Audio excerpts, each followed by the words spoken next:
matchup with the 76ers? Second round of the playoffs. Both teams have competed all season long, hard, so it should be a fun matchup. How much of a tougher challenge will they be compared to that? Anytime you get to this point in the playoffs, it's always going to be a challenge. Teams game planning for each other. Both teams is, physically, mentally fatigued. You just got to find a way to win. How do they change on both the defensive and offensive side of the ball without Embiid? I'm not sure. I guess we'll see. We watched some games and some stuff with them without, but we're most certainly preparing for them to have them. Jaylen, how were you able to manage the finger throughout the Atlanta series? How does it feel now? It was some ups and downs, but I managed it, I think, pretty well. Just ultimately just tried to help my team, as much as I possibly could. But I'm feeling a lot better now. How did you like the way your team responded to the ups and downs, the challenges of that first round playoffs? You gotta give credit to the Hawks. I think if they would have played like that all season, they would have been the top 5 team in the league. I thought they played extremely well. They role players were efficient. They played with high energy, were hard to guard. They crashed the boards. They played a lot different than I've seen in playoffs in a while. But credit to them for that. What did you like about your team? What did you like about the way what your team did? We responded. We came back, and at times we felt like we dropped the ball in some sense, and we came back and we didn't make it 2 games in a row, make it 3 games in a row. We come back and you respond. That's what the playoffs is about, handling adversity. We're going to take teams' best shots. We're going to take teams, other players, putting good performances on, and we got to download that information and learn from it and move on. Jaylen, you feel like the last 2 games against Atlanta, especially Game 6, brought something out of you guys that will carry over to the next round? I sure hope so. I think we'll see. I definitely think Atlanta made us have to fight. Atlanta brought the fight to us, and that's something that you're going to need going through this playoff. So hopefully we'll be able to carry that. What did you learn about this team, or what was reinforced? Because obviously each team is different each year. But what did you learn about this team in the way that you handled and responded to adversity, and what you like? We got some warriors and some tough guys in his locker room. Some guys that handle adversity well and don't back down from challenges.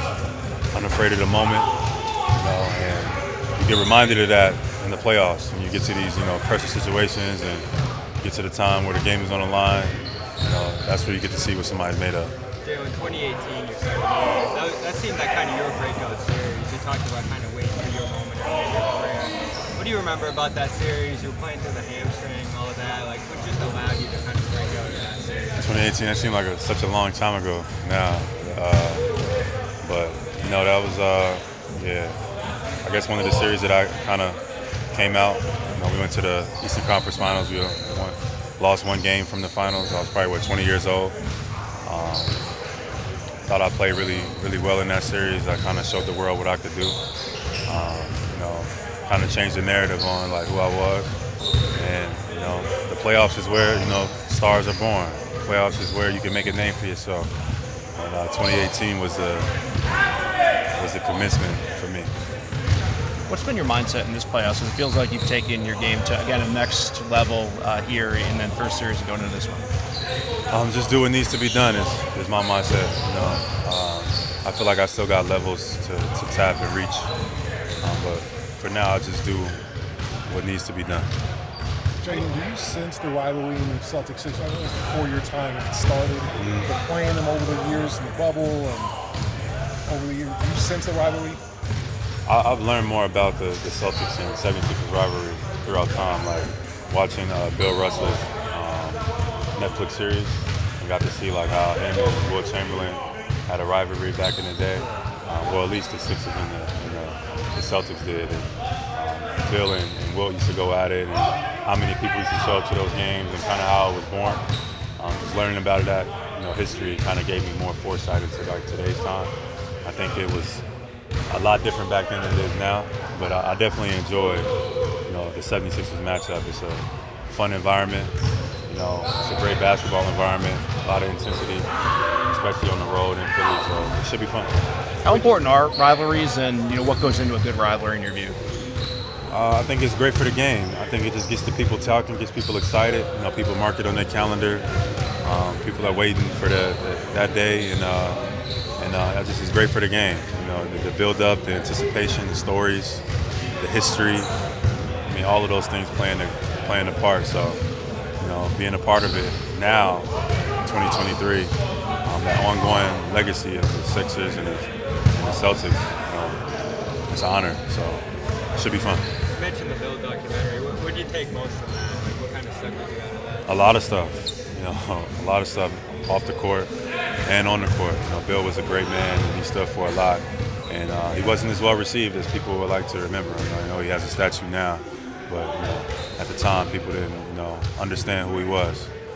But he was able to persevere. He led his team to championships. He stood for what he stood for, and he had fun and smiled doing it. One thing I remember most is his smile, like his laugh. You know, like hearing him laugh, to this day still brings a smile to my face.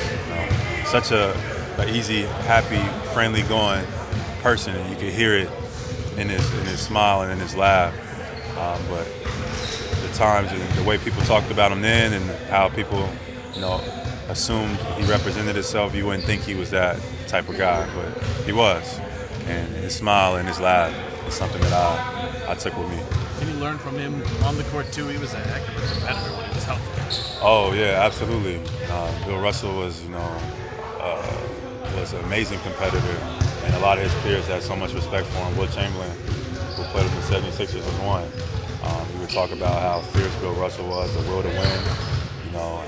How much he wanted to win, how much will, how much drive, how much determination he had.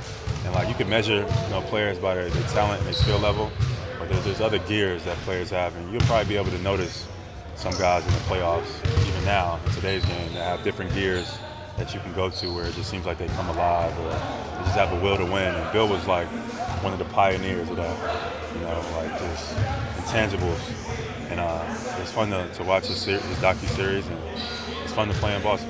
Have you learned that? It seems like you've learned that over the years, getting that fire, that fierce competitiveness. Is it something you can learn as you grow through the playoffs?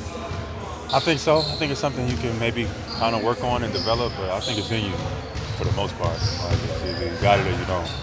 Some players just, they got a sixth gear. They just got another level they can go to. And we see some of those guys now, like Jimmy Butler's one. Watching him has been pretty fun in the playoffs. Playing against him has been fun, so I think it's pretty cool to see that. Thanks, Jaylen.